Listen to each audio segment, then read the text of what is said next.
പെരിയാറിലെ മത്സ്യക്കുരുതിയിൽ മലിനീകരണ നിയന്ത്രണ ബോർഡിനെ തള്ളി കുഫോസിന്റെ റിപ്പോർട്ട്. പെരിയാറിൽ അമോണിയയും സൾഫൈഡും അപകടകരമായ അളവിലെന്ന് റിപ്പോർട്ടിൽ പരാമർശമുണ്ട്. രാസവസ്തുക്കൾ എവിടെ നിന്നെന്ന് അറിയില്ലെന്നും രാസപരിശോധനാ ഫലം വരണമെന്നും റിപ്പോർട്ട് വ്യക്തമാക്കുന്നുണ്ട്. എന്നാൽ മത്സ്യങ്ങൾ ചത്തുപൊങ്ങാൻ കാരണം ഫാക്ടറികളിലെ രാസമാലിന്യമല്ല എന്നാണ് മലിനീകരണ നിയന്ത്രണ ബോർഡിന്റെ വിശദീകരണം. അതിനിടെ രാസമാലിന്യം ഒഴുക്കിയെന്ന് കണ്ടെത്തിയ അലയൻസ് മറൈൻ പ്രൊഡക്ട്സ് എന്ന സ്ഥാപനം അടച്ചുപൂട്ടാൻ മലിനീകരണ നിയന്ത്രണ ബോർഡ് ഉത്തരവിട്ടു. മത്സ്യക്കുരുതിയിൽ ഹൈക്കോടതി ഇടപെടലും ഉണ്ടായിട്ടുണ്ട്. എസ് ശ്രീകാന്ത് വാർത്തയുടെ വിശദാംശങ്ങളുമായി ഇപ്പോൾ കൊച്ചിയിൽ നിന്ന് ചേരുന്നുണ്ട്. ശ്രീകാന്ത്, അങ്ങനെ ആ റിപ്പോർട്ടുമായി ബന്ധപ്പെട്ട് ഒരു ഏകാഭിപ്രായം ഇപ്പോൾ ഉണ്ടാകുന്നില്ല. മറ്റൊന്ന്, ഇപ്പോൾ ഇതുമായി ബന്ധപ്പെട്ട് പുതിയ ആവശ്യങ്ങൾ ഉയരുന്നുണ്ടല്ലോ. നഷ്ടപരിഹാരം നൽകണമെന്ന ലത്തീൻ സഭയുടെ ആവശ്യമടക്കം ഇപ്പോൾ ഉയരുന്നുണ്ടല്ലോ. എന്തൊക്കെയാണ് വിവരങ്ങൾ, ശ്രീകാന്ത്?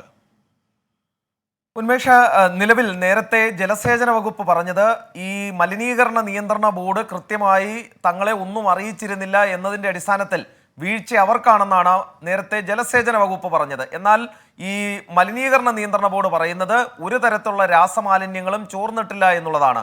അവരങ്ങനെയാണ് റിപ്പോർട്ട് പുറത്തിറക്കിയതും. പക്ഷേ ഇതാ ഇപ്പോൾ കുഫോസ് പറയുന്നു രാസവസ്തുക്കളുടെ സാന്നിധ്യം കണ്ടെത്തിയിട്ടുണ്ട്. അത് ജൈവ വസ്തുക്കൾ കെട്ടിക്കിടന്ന് അഴുകിയാലും അങ്ങനെ ഉണ്ടാകാം. പക്ഷേ ഈ ചത്ത മീനുകളുടെ രാസപരിശോധനാ ഫലം വരുമ്പോൾ കൃത്യമായ ഒരു തീരുമാനം അക്കാര്യത്തിൽ എടുക്കാൻ സാധിക്കും എന്നാണ് അവർ ചൂണ്ടിക്കാണിക്കുന്നത്. അമോണിയത്തിൻ്റെയും അതോടൊപ്പം സൾഫൈഡിൻ്റെയും ഈ രാസവസ്തുക്കളുടെ സാന്നിധ്യം നിലവിലിപ്പോൾ കണ്ടെത്തിയിട്ടുണ്ട് എന്നാണ് നിലവിലിപ്പോൾ ഈ കുഫോസിന്റെ റിപ്പോർട്ടിൽ ചൂണ്ടിക്കാണിക്കുന്നത്.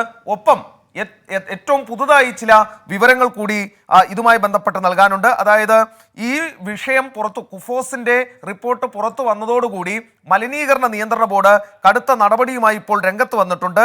അതായത് അലയൻസ് മറൈൻ പ്രൊഡക്ട്സ് എന്ന സ്ഥാപനത്തിന് അടച്ചുപൂട്ടൽ നോട്ടീസ് നൽകിയിരിക്കുകയാണ് ഇപ്പോൾ മലിനീകരണ നിയന്ത്രണ ബോർഡ്. വിഷയത്തിൽ കടുത്ത നടപടി സ്വീകരിക്കണമെന്ന് ഹൈക്കോടതിയും മലിനീകരണ നിയന്ത്രണ ബോർഡിനോട് ഇപ്പോൾ ആവശ്യപ്പെട്ടു. അതായത് സമഗ്രമായ ഒരു അന്വേഷണം, നടപടി വരും ദിവസങ്ങളിൽ പ്രതീക്ഷിക്കാം. എസ് ശ്രീകാന്താണ് വാർത്തയുടെ വിശദാംശങ്ങൾ നൽകിയത്.